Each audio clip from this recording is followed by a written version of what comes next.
And Russell, you can start. Sure. Thanks, Sienna. Wanna go ahead, Greg, and yeah, sure.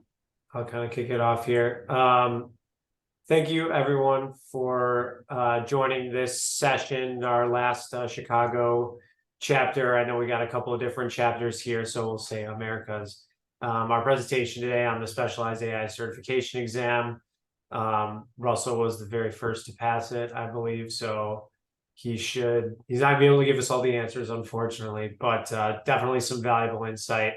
And, you know, just as a background of what we do here, it's more of like a melting pot of different, you know, experiences and getting all of our heads together, talking about the RPA industry, where it's been, where it's going, what challenges they face, and kind of grow RPA and other automation tools within UiPath as a whole. So my name is Greg Jacobson. I am a manager at Protiviti and a two-time UiPath MVP. You already met Diana. She's in charge of the community marketing manager at UiPath. And then I'll turn it over to you, Russell, to introduce yourself and take it from there. Sure. Thanks, Greg. Absolutely. Thanks for that quick intro. I'll be your main speaker. I'm Russel Alfeche, part of Cubotica, who's also a partner of UiPath, Platinum Partner, USN certified, and I'm leading the technical capability in the services side for our organization. So yeah, what we'll be covering today is all things about the exam. We have a agenda flow that we've created, but of course it's better to get some of your questions answered as well. So we'll have time for interactive discussion by the end. And so this will be what our agenda is.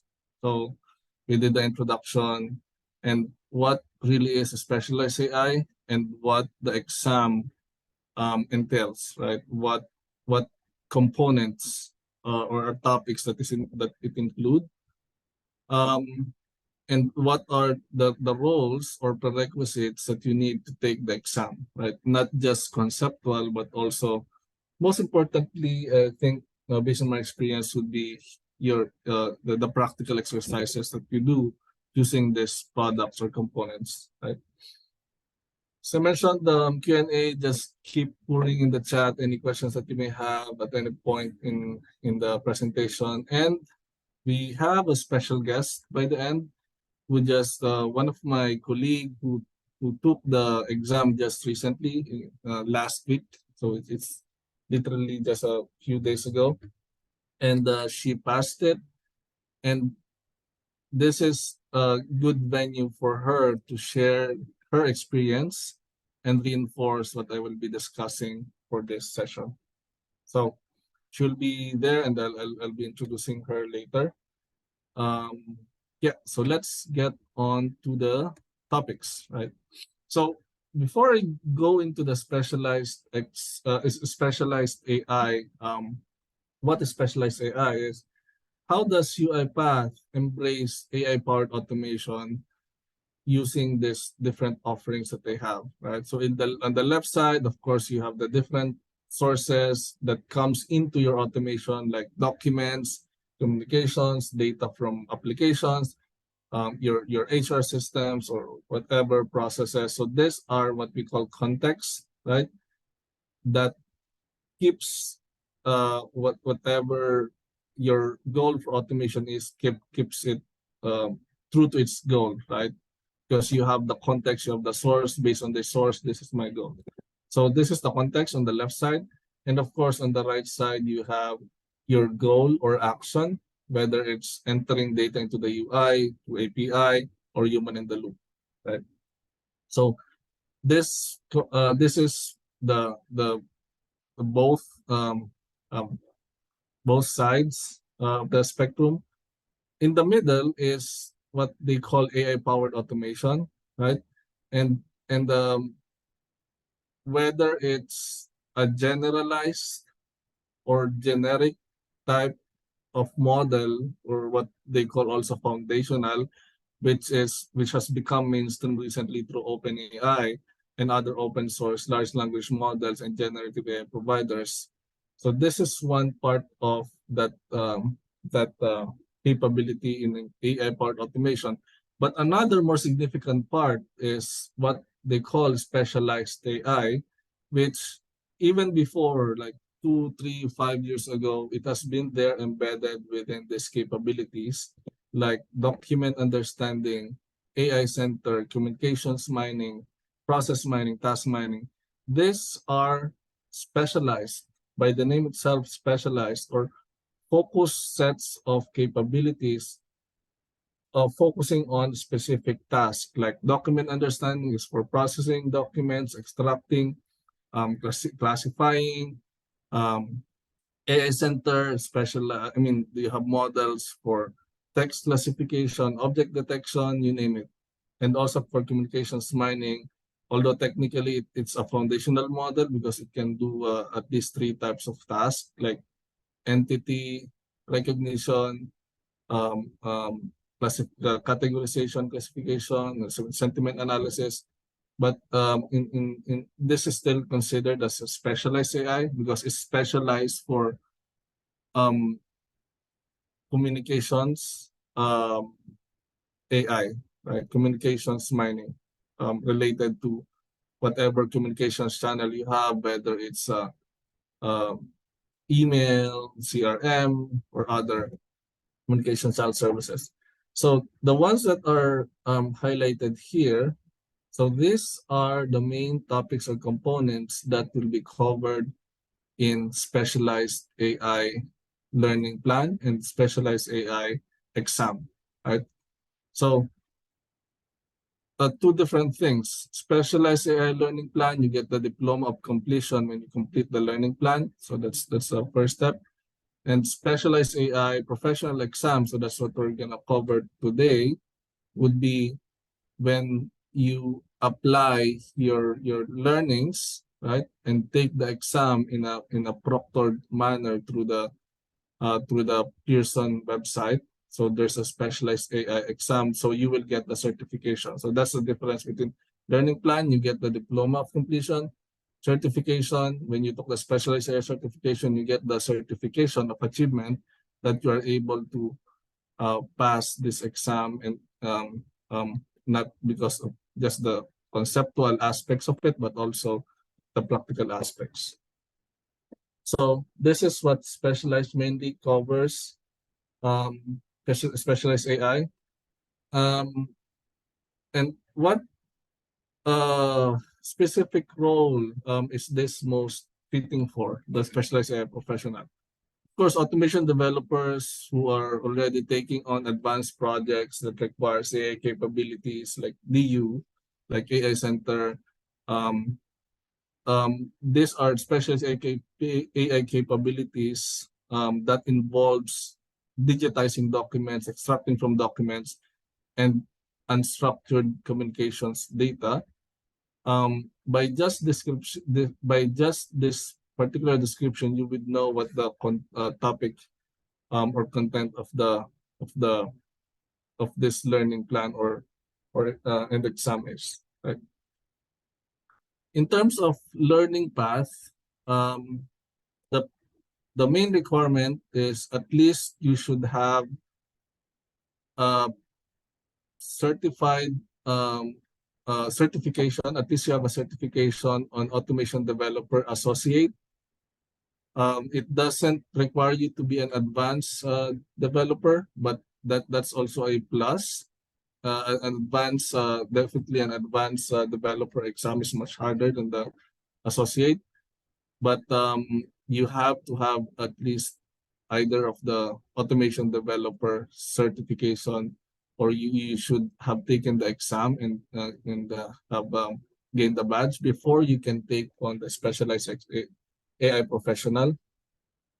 That means from RPA developer, where you traditionally automate just UI automation, you interact with the API, you automate end-to-end process, right? you transition to someone who employs AI capabilities in this automation, like document understanding, AI center, and the communications mining, right? And then in the near future, they will be releasing generative AI professional. As I mentioned before, these are more foundational models, like large language models, which deals with text in natural language and can create content or completions, right? So this learning plan will come soon, as well as the certification exam will come soon. The one that's latest and available right now is this specialized AI professional, and also there is a I think there's a voucher, 50% voucher out there that will be there's a voucher 50% off until November 30 if you take the exam by November 30, right? So this prerequisites, you can read through it. I don't want to focus on this one, but these are the standard ones, so I can send you the document. I want to focus mainly on the show. I want to show and tell. I want to do a quick demo on the different aspects that or different topics that are may or may not be in the exam. Of course, the reason why you're here is you're expecting something that topics that I'll cover that should be in the exam since I took it. So as much I'd like to show that as much as I can without telling the exact question and answer. Right. So these are the prerequisites. I'll give you the link for that. And of course, you want to read through this exam description document, which is very, very comprehensive. You might get intimidated at first with the exam document. Let me see where I have that. So this is the exam document. I won't cover all through this because you can do it at your own pace, right? What are the things that you'd like to look at, and you may think that this is very, it would require huge amount of time in order to get through all this. But definitely, if you are able to, then definitely that's a good indication that you have prepared well enough. If not, if you aren't able to cover all of this, whatever is in here, then I think it's also okay as long as you have the practical experience in doing projects that involves this. One of the main things I just want to cover here before I go to the topics part in a demo, some demo, is this the version, right? The version that will be included in the exam, the specific version that it covers are 2022.10, not the 2023.4, the 2022.10. So you may think in document understanding, now it has the generative capabilities, which is not in 2022. So you wouldn't expect that in the exam. So focus on the 2022.10 capabilities. And then again, at your own pace, review this and probably highlight some of the things that you don't have any familiarity yet. And yeah, I will send you the link. Hold on, just send you the link while I still remember it.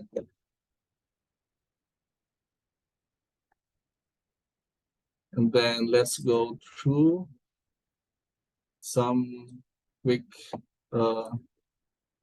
demo. So as mentioned, so mainly for if you read the exam description document, it mainly covers these three things in terms of topics. And of course, you have studio, you have robot, you have assistant, which are your everyday life if you're an RPA developer, if you're a RPA practitioner. But in terms of AI focused topics, it's AI center, document understanding, communications mining.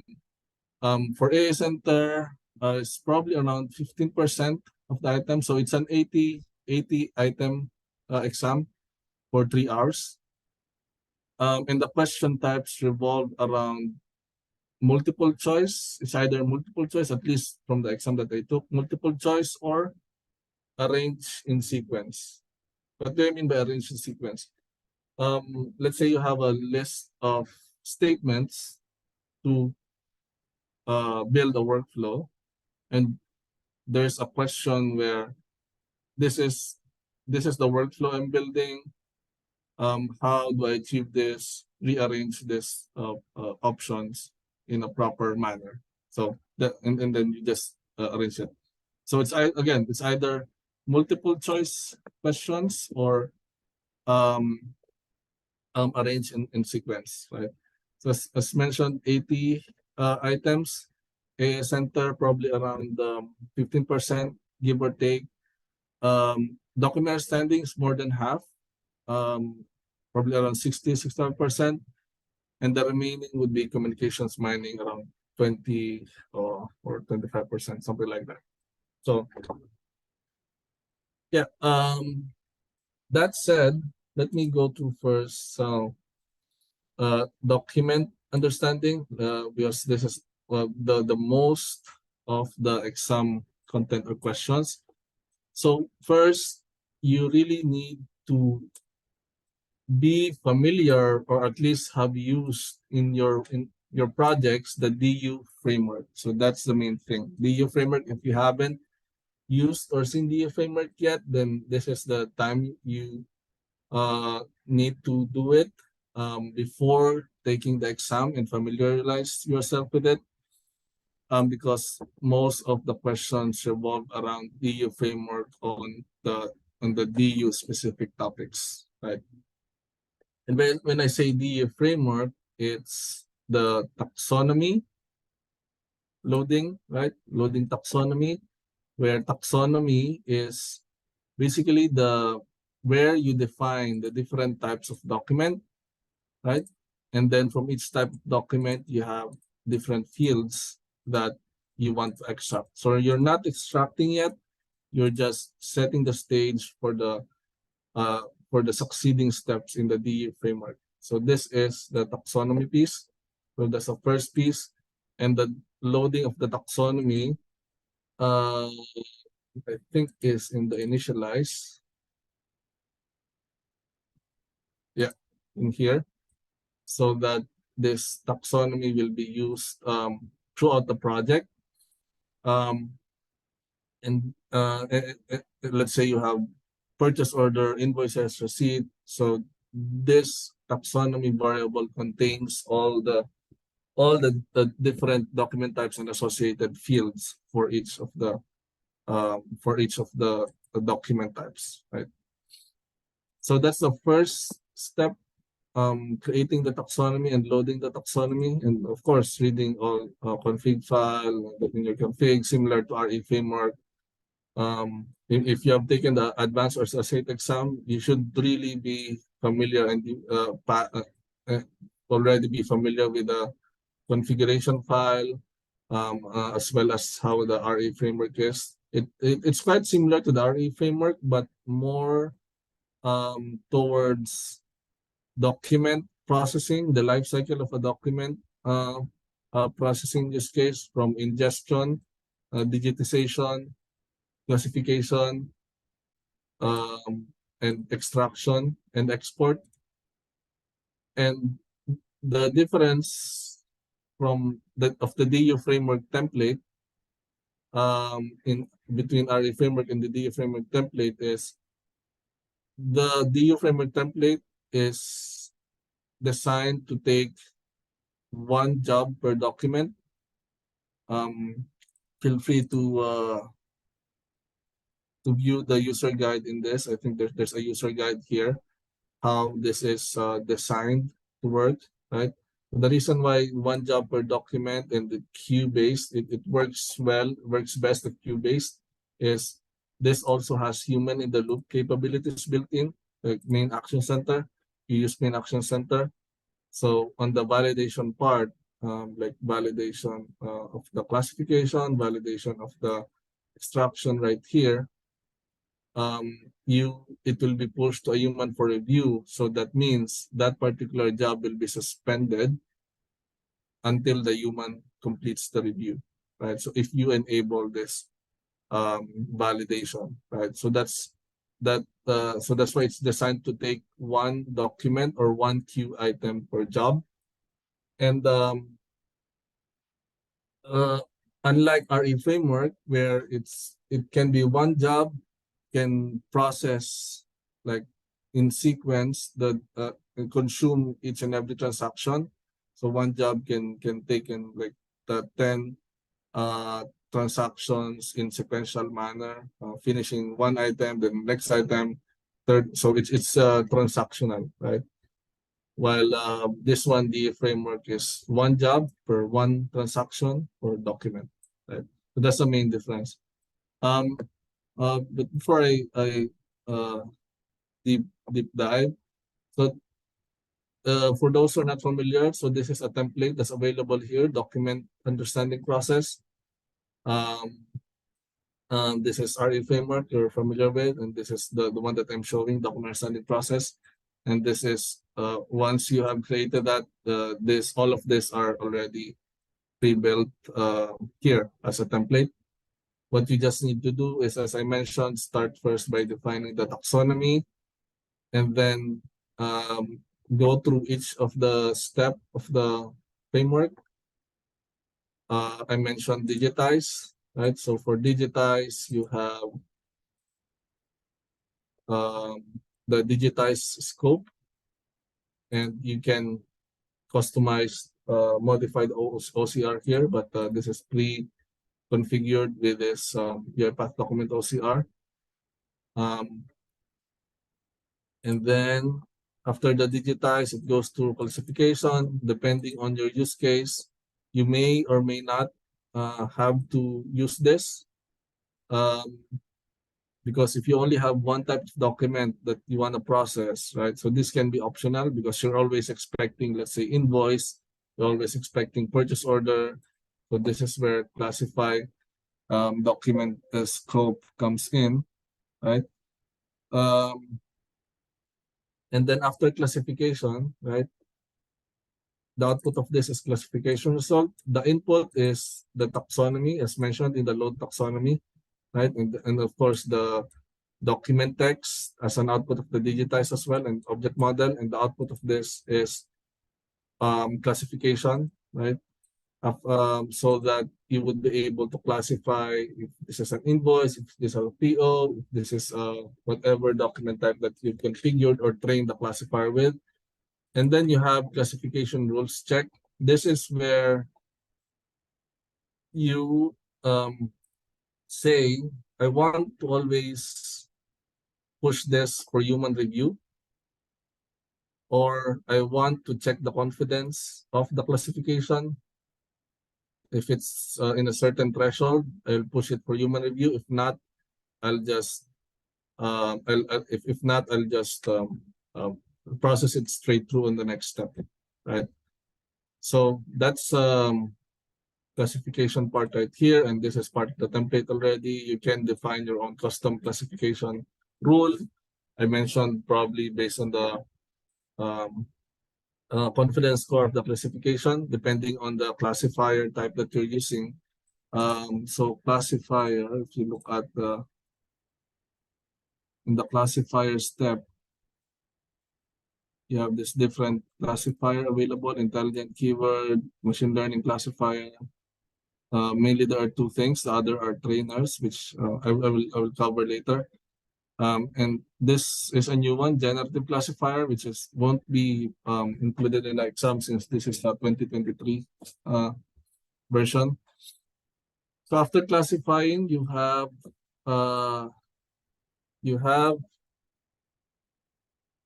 the extraction, right? You already know what the document type is. Now you will be able to pass it to the correct extractor, whether it's a pre-trained model or a custom trained model, let's say for invoice, for PO, for financial statement that you customize. This is where you configure the extractor. The classifier has similar configuration like this, right? These are the different taxonomy that you have defined in the taxonomy manager. and you just have to map it to the specific model or extractor that you want to use, right? So how the extraction works is, or extractor works is from left to right. As you can see, I can assign multiple extractor here, and it tries first, let's say for payee, I want to use the invoice ML extractor, and I map this to the name output from the ML extractor for invoice. If this falls below, let's say 50%, then it will use this other extractor, which should be PO ML extractor. You can define other extractor here, in here. Let's say you have a fallback extraction. So this is where you can define hybrid extraction, right? You can define multiple extractor here, not necessarily an ML extractor. It can be regex based. It can be a form extractor. So you can define at a field level, and it does it from left to right, and depending on the minimum confidence score. If it's 0, then obviously, even if it's 1% confidence for payee for this extractor, it will use it still. But if you define, let's say, a higher threshold here, 90%, if it's 89%, then it will go to here. And then since it's 0, it will just use whatever the extraction from here is, right? So it's left to right. Okay. So that's extraction. Similarly, for extraction, you have so take a note of this particular what I'm gonna be saying next. The extraction rules check. How does the extraction rules check works is how the classification rules check also works. But the difference in the template is it already has pre-built post-processing rules check that is included in the template.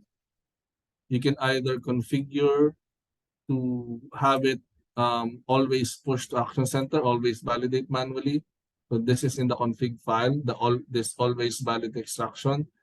If it's set to true, then this will always go to Action Center, or set auto extraction success to false. But if it's set to false, then whatever you have defined as the extraction rules within this different workflow for the different types of document will be catered or will be used, right?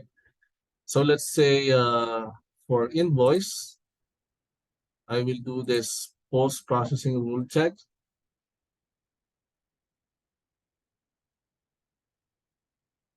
And this is a predefined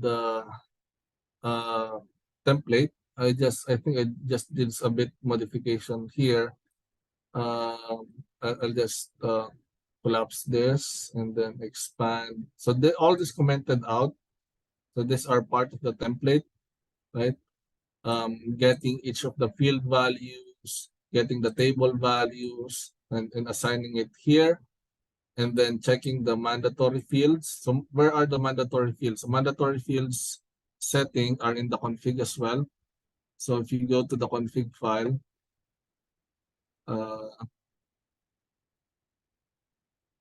the config file, you have a corresponding post-processing workflow or post-processing configuration specific to that document type, where you can set the mandatory fields.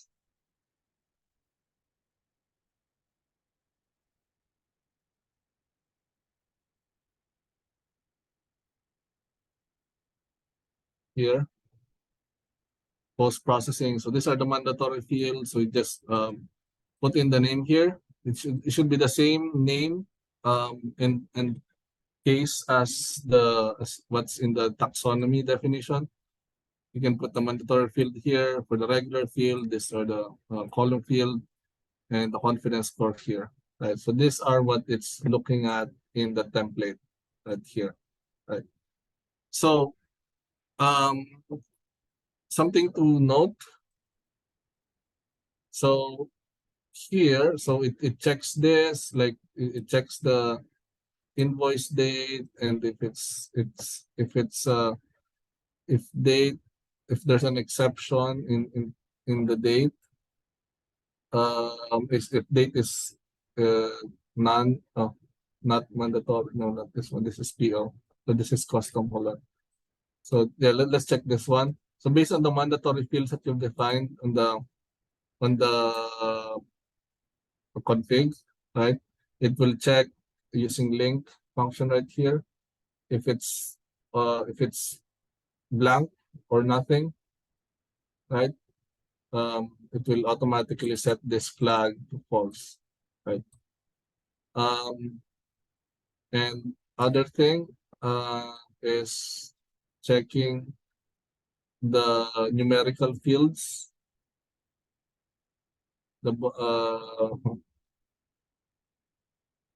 and cleaning it up. And the next thing is the line item verification.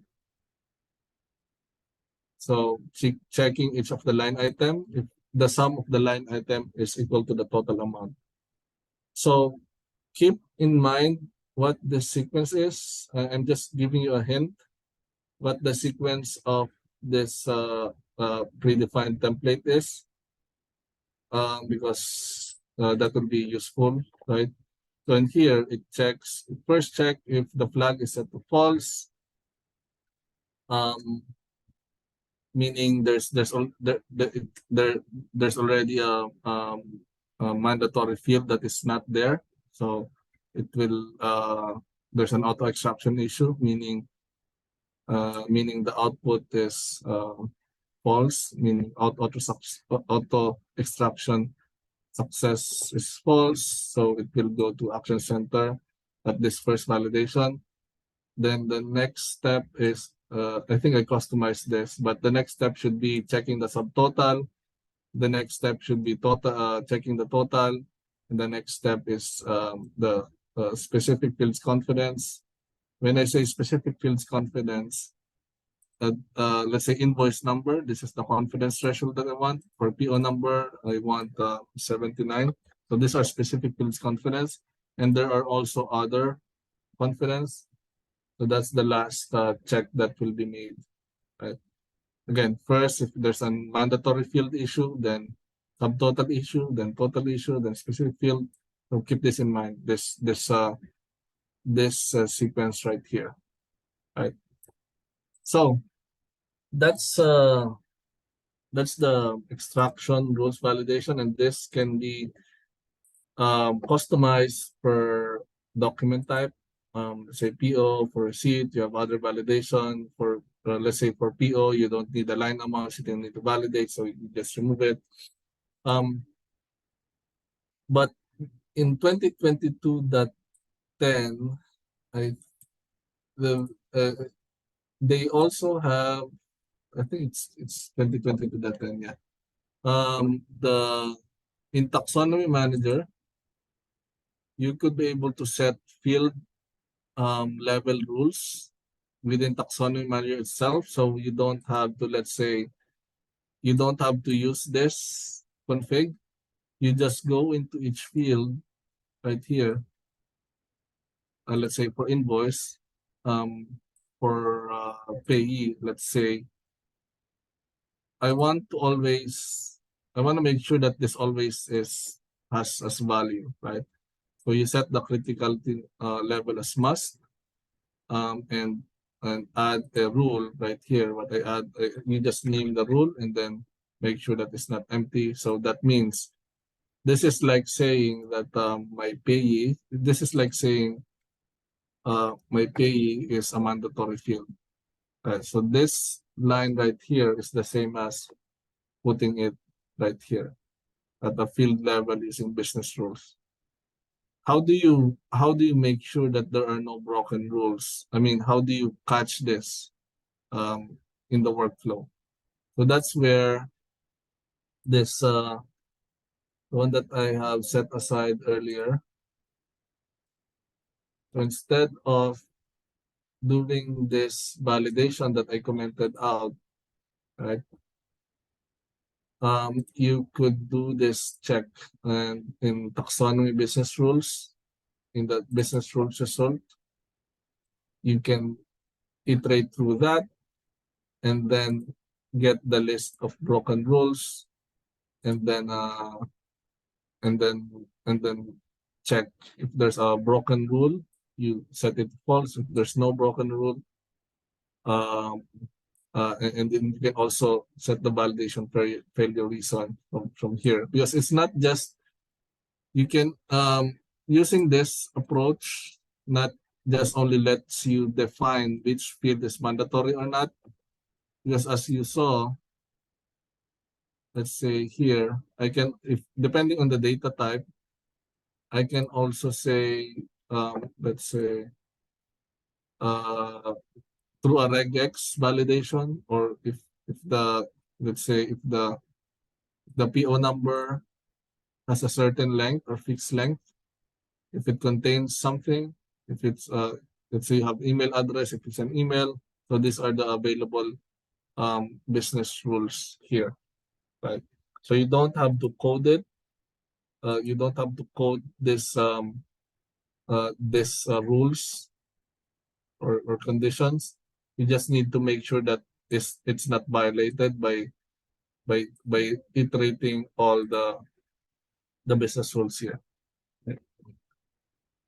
Yeah. For the interest of time, I'll just go over to uh, after validation, depending on the extraction success or not, we'll go to validation in Action Center or export.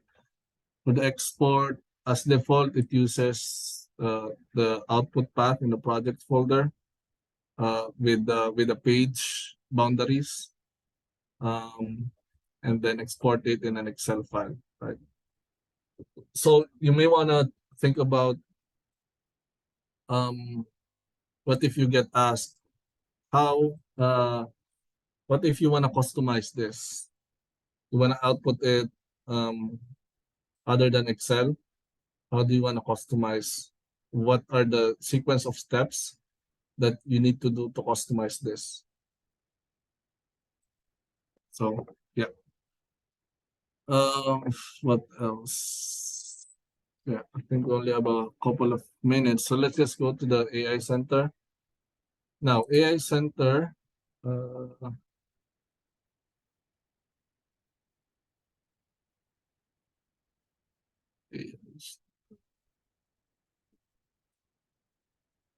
for AI Center, you want to focus on what are the available pre-trained models, not only in DU, and also when I say pre-trained models, it's whether in text classification, object detection, sentiment analysis. What are those? So that's one out of the box model, and also how you can bring your own model, right? How do you structure your machine learning package if you want? If you have a custom model that you built using Python, how do you package it, and how do you upload it in AI Center, right? For this, let me show you a quick example. Let's say this is a very, very simple example where you would only want, you don't want to do training, but you just want to predict predict an image. What are the, let's say it contains a person, what are the objects in the image? So the core structure is you should have at least the main.py and the requirements the text. So that's the minimum things that you need to have in the folder. And within main.py, you have a class main and predict function, right? That predict function can ingest either a file, a list of files, or a JSON string. So those are the three types. And that's actually in the documentation right here. So you want to review this documentation we share. So and yeah, so this is the the core structure, right? So all other methods or functions right here are helper methods. Make sure you have predict and you output it as a JSON string. You define the JSON the key in the JSON based on the output from your model, right? And then this is how you output it as a JSON string, right? So this is at the minimum what you need to have. And if you need the one with the training capability, if you want to enable training, then you need to have another Python file, which is train.py, which should have train and save. I think it will require a save. Again, it's also here. So it should have a train, evaluate, and save. And this is how the data are being handled. String data, so as I mentioned, JSON string file you can intake file, you can intake list of file. You can do any deep learning frameworks like TensorFlow, and customize it. This can contain supplementary files like it can contain the frozen weights for your model if you have a pre-trained model that you train that you want to use for it. You can have it in this file structure as well, but at least you should have this file if you want to do just inference. You just have this two. If you're with training, you have this three, and then all you need to do is just zip it, zip this file, compress it, and the file name of the zip file should be the same as the file name of the folder name, root folder of your project. So yeah, so remember that, remember this particular topic, and then let's go and AI Center, as I mentioned, about 15%. So I think just focus on this particular parts, at least. Yeah. So AI Center, next is communications mining. Communications mining, I want to make sure I have Debbie will have a time to share her experience as well. But yeah, for communications mining, the obviously you may want to take the learning communications mining learning plan, communications mining course in Academy. But this is one of the topics, the topic that I had difficulties, especially if you really don't have real world experience in deploying or using communications mining. In my case, we did a pilot and deployed for some of our customers. So you wanna go through each of this different tabs in communications mining. What are the metrics? What are underperforming labels? Hold on, here in the report. Where do you have it?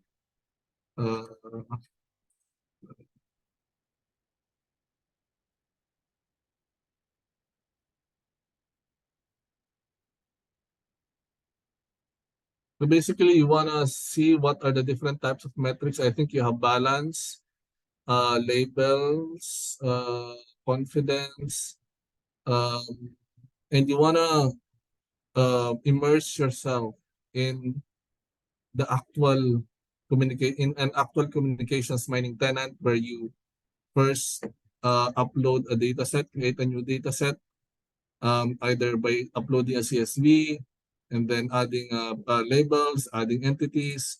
Once you have that, you can go to the dashboard and then initiate the training. And then you can see the metrics, the labels, what are the things that you can improve. If you click one of these recommendations, like underperforming labels, it will forward you to that specific underperforming label that you want to or add label, right? So labels are this, like categories, right? While there's also here like entities that for entity extraction that can also be um, extracted by the model from the unstructured body, right? So you have labels, you have entities, and then you also have sentiment analysis here. So basically, you will want to familiarize yourself with the different nomenclatures. What are labels? What are entities? What can I do in training mode? In training mode, you have a fully guided interface, how you want to train, what are the different recommendations, how many verbatims that you have, the model rating. In Discover, it uses unsupervised learning to search and discover, let's say, new labels and quickly train the model. So it's clustering the different samples, or what they call here comments or inputs, in this case, the email. And then in this case, most of this particular cluster that I'm looking at doesn't have labels, so you might want to add a label here or add a label on this whole cluster, right? You can add a label for each one or for the whole cluster. So that's what the Discover is, and also you can add a entity extraction, right? So for Explore, you can explore the verbatims, edit the taxonomy, and apply the labels and entities. For validation, so yeah, this is where you can see the metrics. This is I want to highlight this one. These are the different metrics under performance labels. What is balance? What is coverage?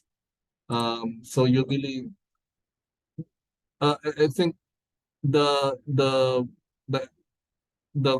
conceptual course in academy will help, but it will be greater. You can get more confidence if you really are able to immerse yourself using an actual communications mining tenant, right? So as I said, 25% will be in communications mining. So you may really want to do this, or I mean, get yourself a trial at least, or if you have an existing tenant, you want to create a testing tenant, and then just immerse yourself.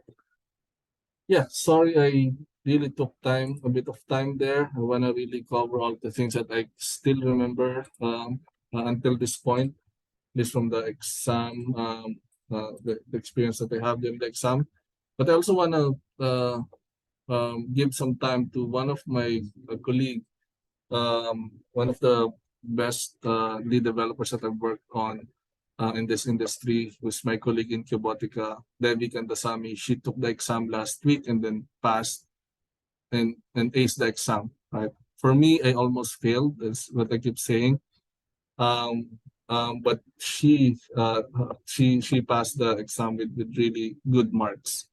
But yeah, I wanna hand this off to Devi. Devi? Yeah, hello everyone. I would like to share my exam experience with you all. So to begin with, let's delve into the examination details. So as mentioned by Russ, like the test comprised of 80 questions with a time limit of 180 minutes. And I was managed to go through all the questions within the first 100 minutes, and after which I revisited the ones I had marked for review. So there is an option where you can mark the questions for review, and you can go through it later once you finish all the questions. So I had approximately 20 to 25 questions marked for review, and that's how I addressed each of the leftover answers and complete the exam. So the questions are varied in nature, like up around 15 to 20% were really straightforward. That is, if you know the concept, you can answer the questions directly. like the questions kind of what is supervised learning or what is structured document. So those or direct questions, like if you know the concept, you can choose from the multiple choices. And another 20%, I would say, like we need hands-on experience, like arranging statements based on the actions that we perform to complete a particular step. And the remaining 70% or 60 to 70% demand more deeper understanding of concepts and careful observation. Like sometimes we might be overlooked during practice or hands-on experience. So those things we need to pay attention to details to pass the exam. And for the preparation part, I would say like I don't have much hands-on experience in communication mining. So I utilized the academic courses and also the knowledge base to grasp the fundamental concepts and the phases involved, and also all the modes of training available and the purpose of each modes of training and all the key performance factors. And for document understanding framework and AI Center, I would suggest you all to go through the Studio framework and the AI Center screens available in Orchestrator. And also go through the user guide that is present within the project folder. So that will get you more deeper understanding of DU framework. And I would also suggest you to go through the UiPath documentation. So it has the most extensive knowledge of all the concepts.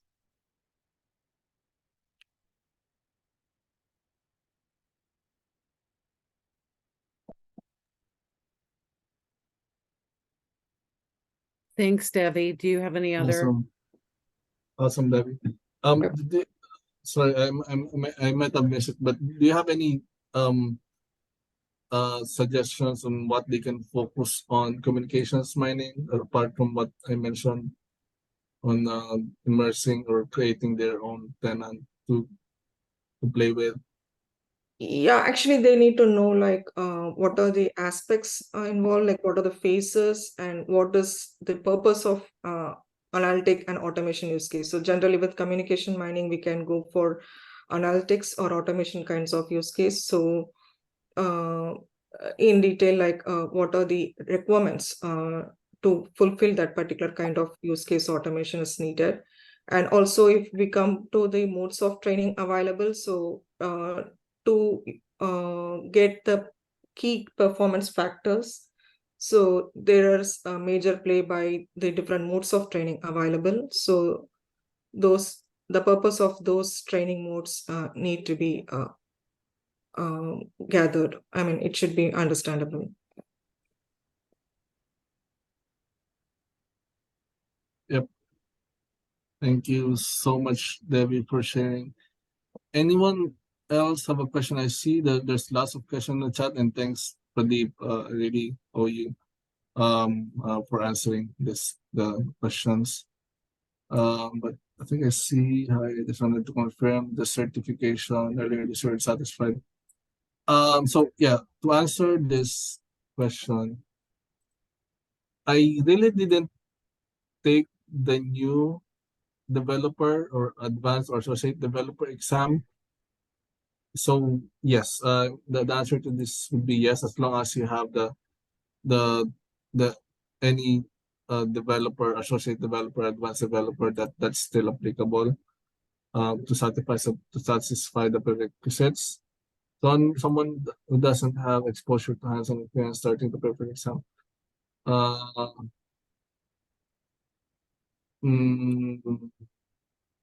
I would say you. I think one key aspect is really hands-on. So not only it will give you more confidence, but it really would prepare you to very tricky questions that for someone who just took the conceptual or just read the learning plan, uh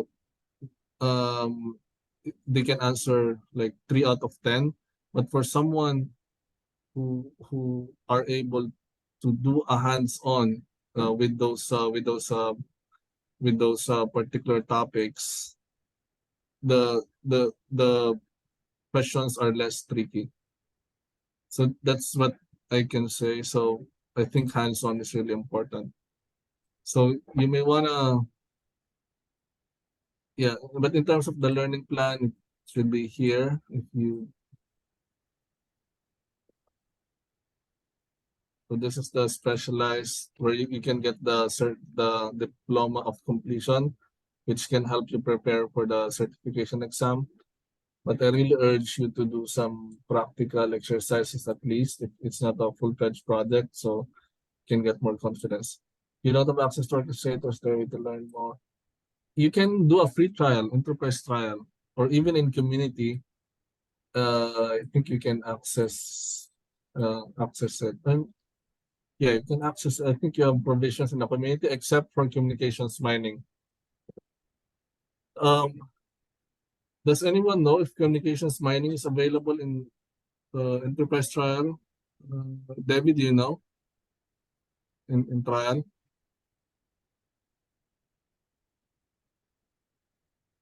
I know they're doing a product release on November 15th, a big announcement. So my guess is they won't release it until then, Russell.